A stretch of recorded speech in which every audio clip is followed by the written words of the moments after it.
আশুলিয়ার একটি বেসরকারি হাসপাতালে ভুয়া চিকিৎসক দিয়ে অস্ত্রোপচারের জেরে এক প্রসূতির মৃত্যুর অভিযোগ উঠেছে।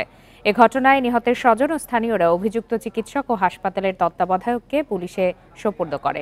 নিহতের স্বজনরা জানান, বাড়ির কাছে হওয়ায় নিউ পপুলার হাসপাতালে প্রসূতিকে সিজার করাতে নিয়ে যান তারা। রাজু আহমেদ নামের এক চিকিৎসককে দিয়ে অস্ত্রোপচার করায় হাসপাতাল কর্তৃপক্ষ।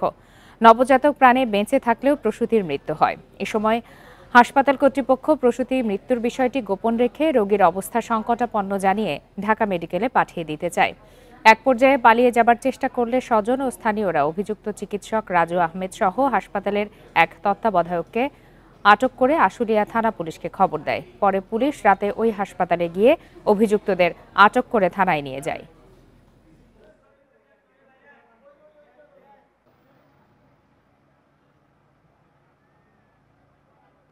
মানুষ কিন্তু মরে গেছে অনেক আগেই, জোর করে অ্যাম্বুলেন্সে উঠে মানে এটা ঢাকা মেডিকেলে পাঠায়। তার লোকজন আছে, ওরা দেখছে, বুঝা গেছে যে এটা তো মরা। আমাদের যে মা মারা গেছে, আমরা 5 ভাই বোন বর্তমানে। আমার যে ছোট বোনটা হয়েছে, সে তো মায়ের মুখটাই দেখে নাই। রাফসার ইউটেরাস ছিল, তো এটা হিস্টেক্টমি করার জন্য আসলে প্রিপারেশন নিয়েছিলাম, কিন্তু দূর যাইতে পারি না। ওটিতে কাজ করছি, আমি নার্সিং গেছি।